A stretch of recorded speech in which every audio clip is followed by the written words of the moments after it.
Olá, gente. Professor Marcos Dominici, professor de arte. A gente está aqui com o projeto Estudaí do Governo do Estado, junto com a Secretaria de Educação do Maranhão, aqui na plataforma Gonçalves Dias. Corre, segue a gente nas redes sociais, no Instagram e principalmente aqui no YouTube, que o material está de muita qualidade, mas tem muita coisa para vocês. E hoje, com a galera do segundo ano, a gente vai falar sobre barroco, o barroco italiano e o barroco, de maneira geral, europeu, nas várias áreas, certo? O que é barroco, professor? Pela sequência, a gente vai facilitar a vida de vocês, o barroco seria uma extensão posterior do que veio o Renascimento. O que o Renascimento tem, professor, corre na aula de Renascimento que já está na plataforma. O que o Renascimento tem, o barroco tem ao inverso. E aí ele é uma contraposição das características do barroco.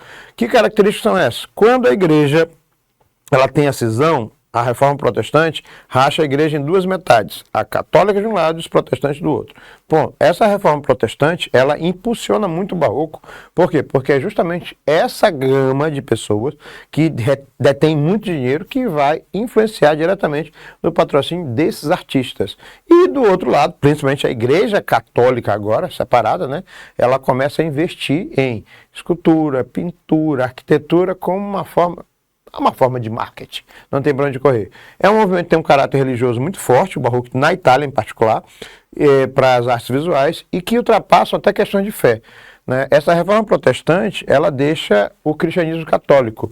E essa ruptura, ela não fica só na questão religiosa, ela influencia políticas de Estado, já que eles não admitiam ser submissos ao Papa e à sua igreja. Aqui, para ter uma noção, isso aqui apareceu recentemente, né, nessas últimas reportagens. A gente tá gravando na época que esse último Papa faleceu, então, para a gente mostrar a temporalidade, essa última estrutura aqui, ela apareceu muito na TV nesse período, mas ela aparece sempre por quê? Porque isso aqui é um baldaquino.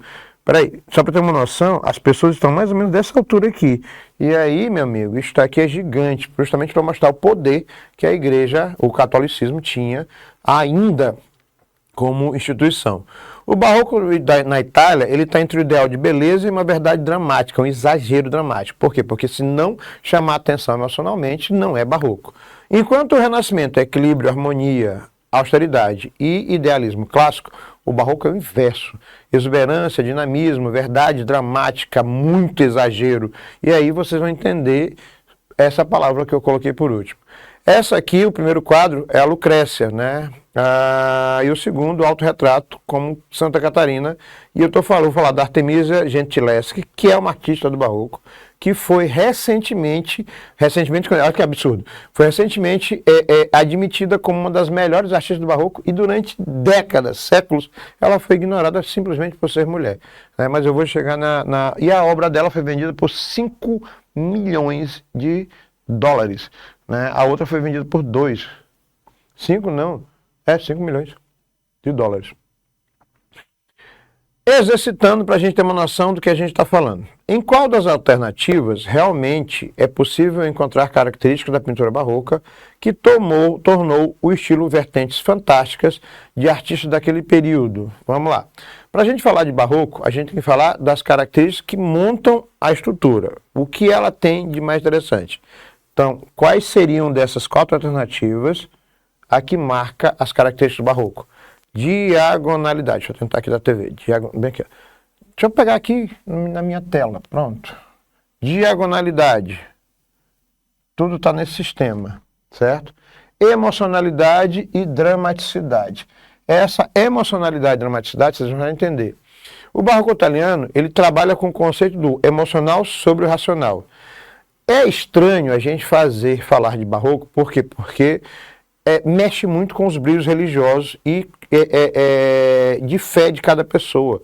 A gente está num período 2025, né, que é o ano que a gente está gravando esse vídeo, porque a gente sabe que ele vai ser atemporal na plataforma, mas a gente está num período da história onde as pessoas se apegam muito a valores religiosos de fé em função de uma série de fatores, inclusive esperançosos. Eu não estou dizendo que isso está errado ou não, eu estou querendo que vocês entendam como o barroco influencia nisso.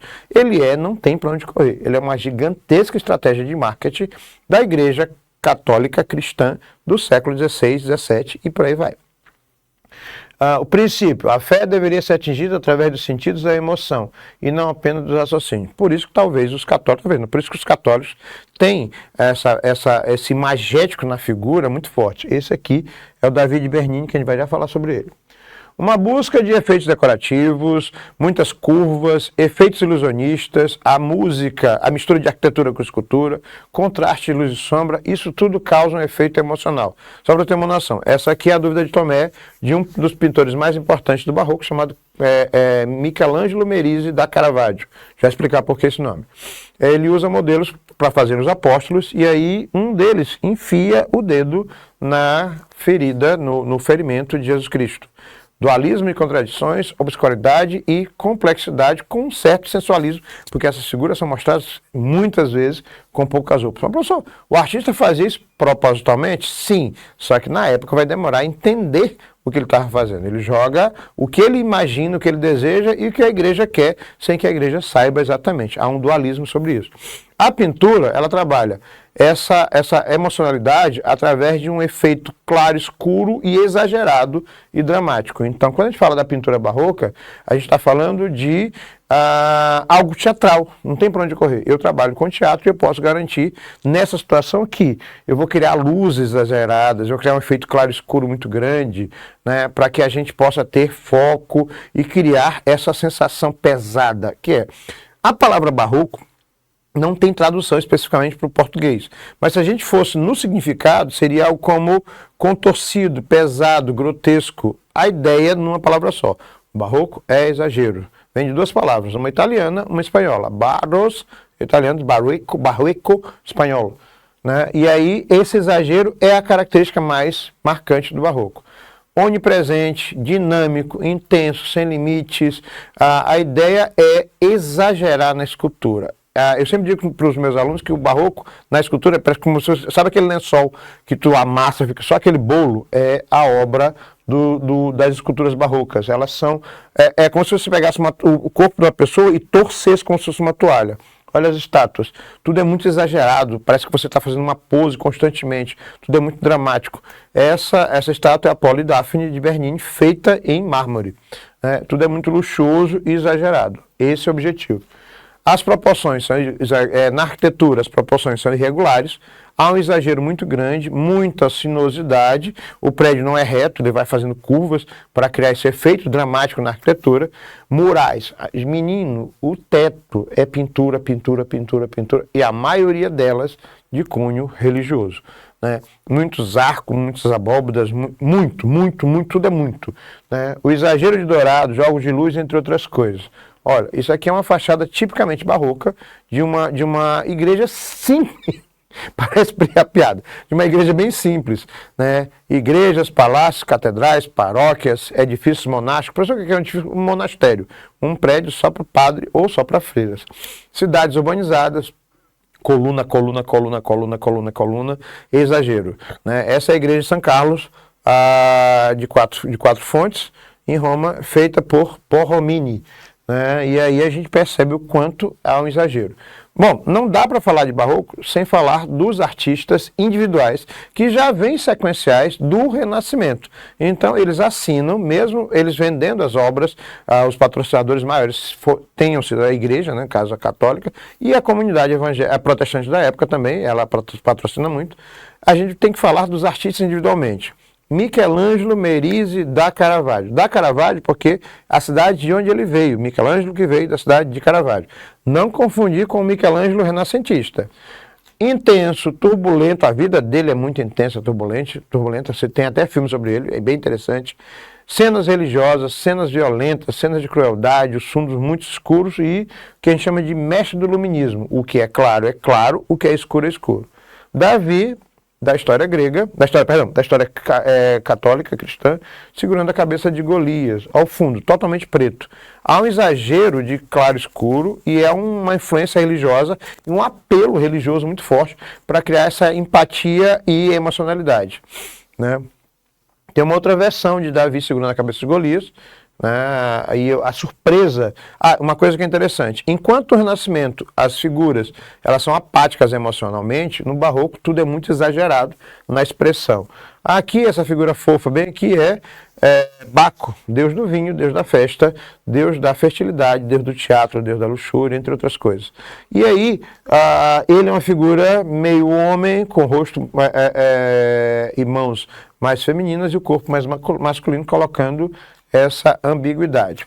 A artista que eu falei para vocês, Artemisia Gentileschi, ela é uma pintora italiana que foi a primeira mulher a fazer parte da Academia de Belas Artes de Florença, mas só recentemente que ela foi reconhecida. Ela pintou muitas heroínas bíblicas, né, um espaço que era proibido, até hoje ainda tem uma resistência muito grande, os temas populares e ela mesma como um personagem principal da obra.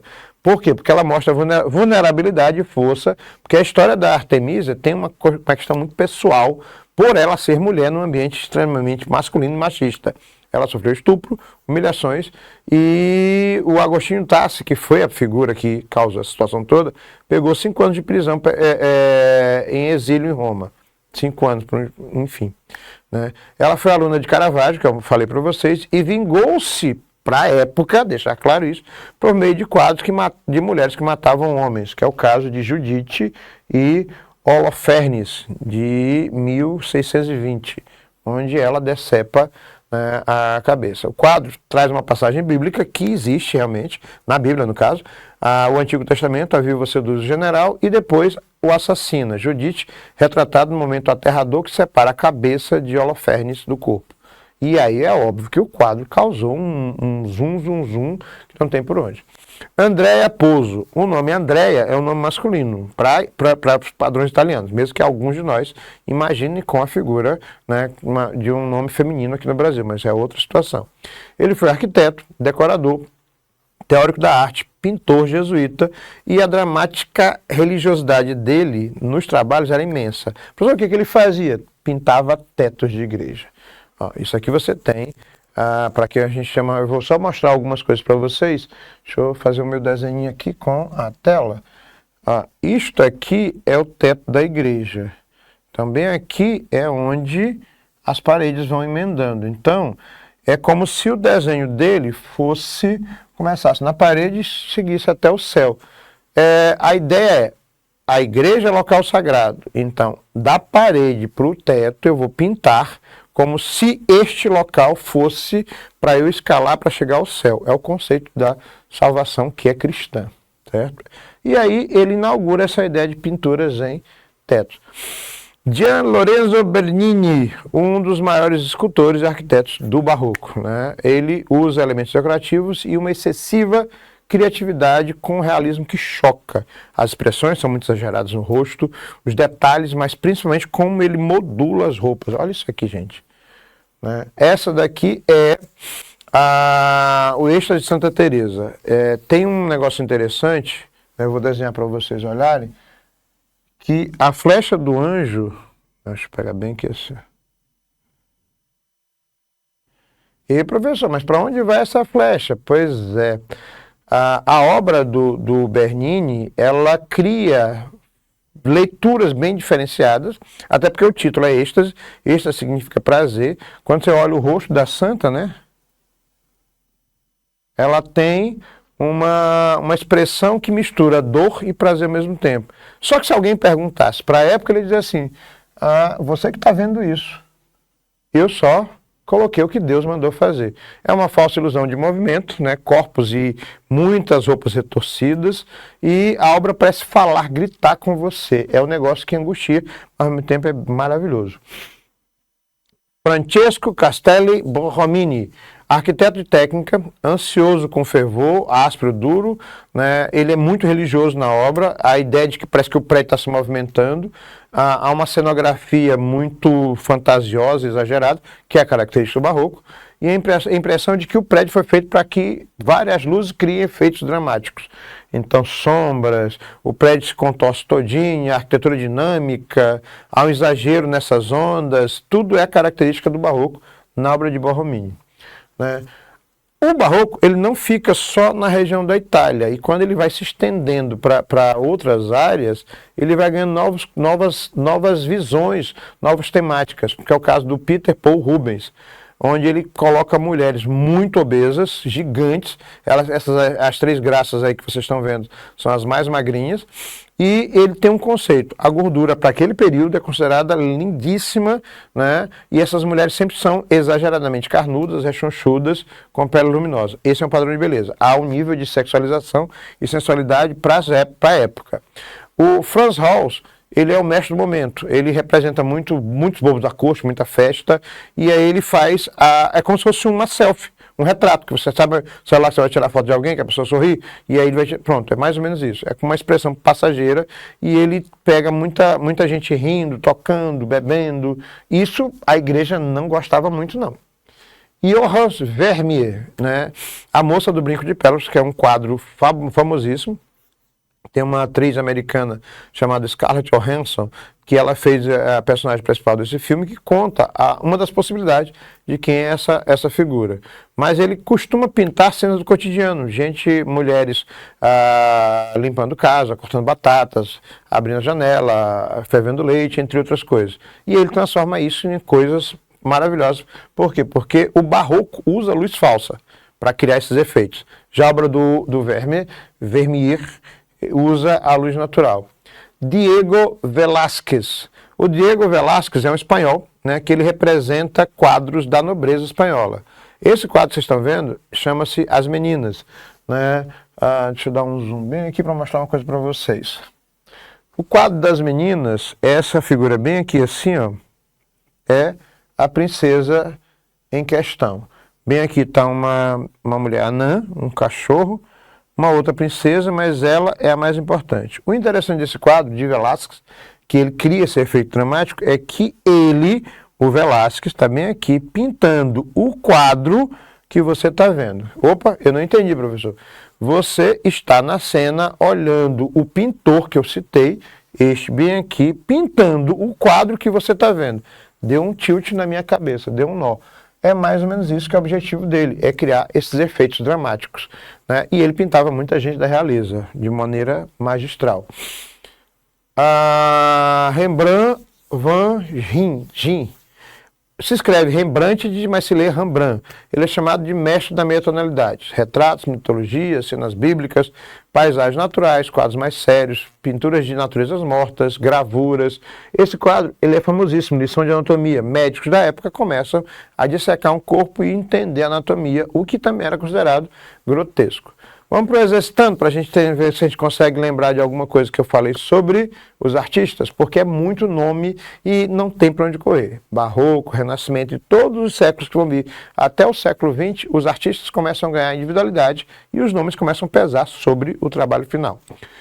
Questão 2. A imagem a seguir, Pavões Mortos e Boi Dissecado, as duas imagens, são obras do artista barroco que ficou mundialmente famoso pintando retratos de quadros sérios, introspectivos, com um sombreado sutil e implica uma extraordinária profundidade emocional. Esse artista, ele pinta o que a gente chama de naturezas mortas. O primeiro quadro é o Pavões Mortos e o segundo, Boi Dissecado. Normalmente, os quadros de natureza morta são frutas, flores. Tem quadros desse tipo dele? Tem. Mas isso aqui também é porque está ligado a uma representação específica que imortaliza. Não é só porque a figura está morta, não. Tá? Quem é essa obra? Rembrandt, Velázquez, Caravaggio ou Vermeer? O nosso artista em questão, que é o mestre da meia tonalidade, é Rembrandt. Ou você lê novamente, Rembrandt, mas a pronúncia é Rembrandt. Ok? Ele é holandês. Das artes visuais, arquitetura, pintura, escultura, a gente parte pro teatro. Teve teatro barroco? Teve sim, né? E aí, esse teatro barroco, ele cria novos valores, que é a direção, muito fechada, que vai até o século XVIII, e os encenadores, gente que criava novas regras. A tragicomédia surge, existem divisões de atos, primeiro 5, depois 3. O fim das regras das 3 unidades, ação, tempo e espaço, que são regras para você entender uma história, a linguagem como símbolo por classe social e uma métrica com música, recursos literários, o verso adaptado, cavaleiros, mitologia. Por quê? Porque o teatro ganha ares extremamente sofisticados. As figuras mais importantes do teatro barroco, para que a gente possa nortear de elementos conhecidos, não são os únicos, são os espanhóis Pedro Calderón de la Barca, Lope de Vega e Tirso de Molina. Né?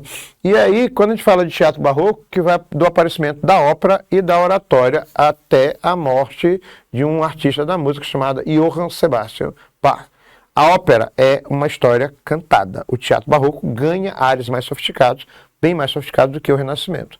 E aí, para a gente entender como a música, o teatro estão relacionados, é você entender o conceito de ópera. Eu vou deixar vocês com essa imagem bem aqui de Sebastian Bach, que é um dos músicos mais importantes do barroco na musicalidade, certo? Professor Marcos Domingues, professor de arte, pesquisem mais na plataforma que tem bastante material para vocês. Um abraço, fui!